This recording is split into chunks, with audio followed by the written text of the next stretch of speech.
Ladies and gentlemen, welcome to Red Raw. Will you please clap, cheer, and go wild? Welcome to the stage your host, Miss Shan Bevan.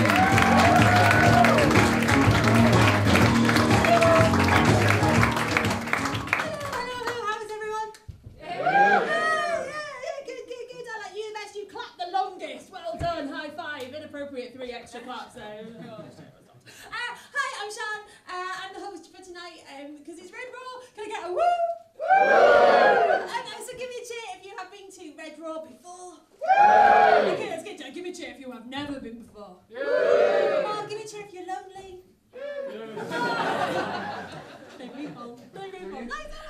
I'm Shan and I'm the compere here tonight at Red Raw.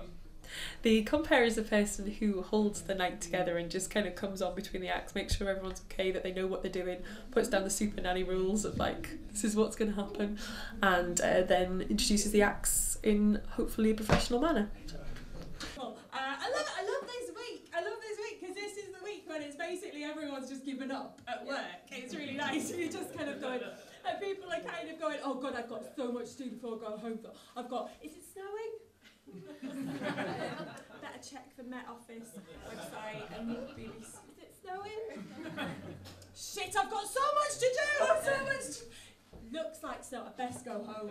Actually, hurricane ball bags. Back again.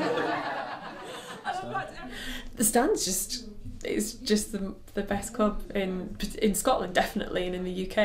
It's pretty high up there.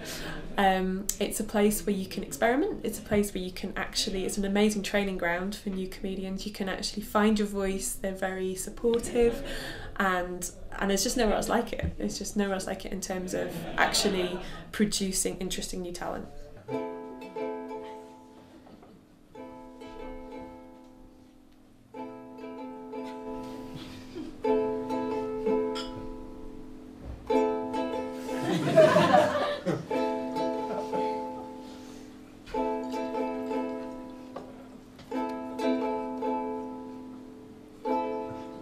I've only had one lesson. Part of the reason I was drawn to Edinburgh was, well, as well as the university, is because there's such a good scene here. And when I got involved with the University Society, a lot of them recommended that I should try here, and I did. And yeah, they've been very friendly and kind to me ever since. So I'm a science student, which is great for my other hobby, killing conversations.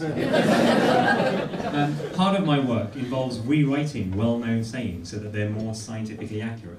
So I'm hoping some of these will catch on. For example, absence makes the heart grow at the same rate it was growing previously.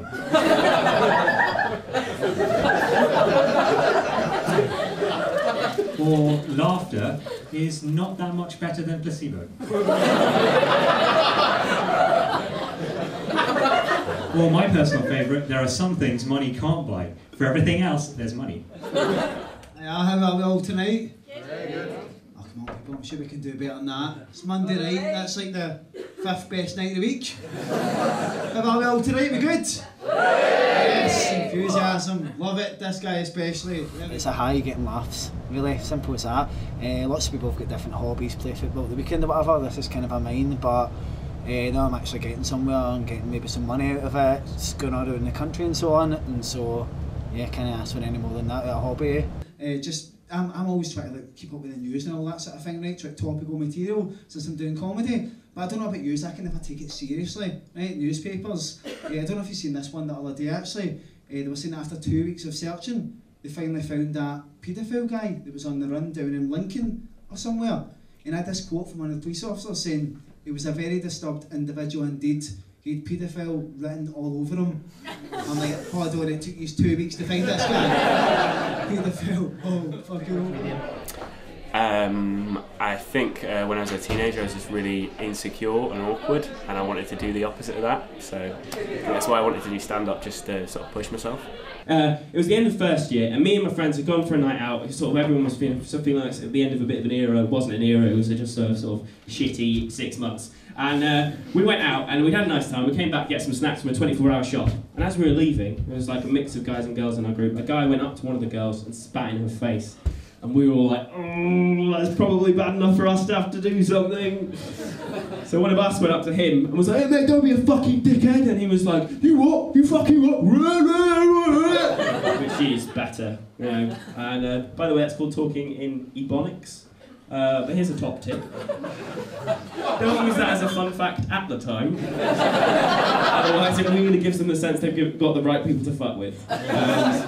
Occasionally you get one or two slightly people who are enjoying it slightly more than others, but usually they're very, very good. So they're very warm and receptive and laugh at jokes that other audiences don't, which is very nice. Just, it's the best, it is honestly the best comedy club in the UK. Like, out of all the gigs I do, I don't think you get an audience that's as savvy or as generally like, warm to stand up, so it's brilliant. Like, this is probably my favourite place to perform. It's really friendly and the audience is always really good, and the staff are really good at stopping hecklers and all that kind of stuff, so it's just a really great place to perform. So what we'll do is we'll start the clapping over here. We'll start the clapping over here, and then we'll move it around. And oh, the talkie ladies have gone. Oh no. I've never had a heckle where it's been a very aggressive heckle. It's mainly been people just trying to join in, and they're just always rubbish. They're just the audience aren't there to watch some random drunk guy. They're there to watch the comedy. Stand operates on the same theory as a theatre or a cinema. So we work in the theory that if you've turned up to watch a show and somebody's on stage doing something, then you've got to respect what they are doing. So if you turn up and just yell and shout out, you're disrupting the act, and you're not just disrupting the act, you're also disrupting all the rest of the audience. So I thought I'd finish with something a little different, and so I wrote a poem about love and black hole neutron star mergers. Should have got the book out before. Should have kept it. 'Twas the night before Christmas, and all through the universe, not a creature was stirring, except for a gamma ray burst. For a neutron star and black hole were orbiting fast, and if you thought that was a shit rhyme, it won't be the last. Meanwhile, a young couple also act in this fable. She was his girlfriend, he was her, why give it a label?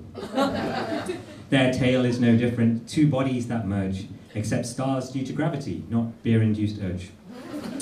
It might not sound sexy when two stars engage, but wait until you hear the name of each stage. There's the merger, the central engine, and then the outflow, followed by the prompt emission, and then an afterglow. True story. Now, that sounds like something they might do in bed. A different type of burst, scientific, that's what she said. It's a perfectly good analogy, the girl had once reckoned, for short gamma ray bursts are also done in a second. This is a fictional story.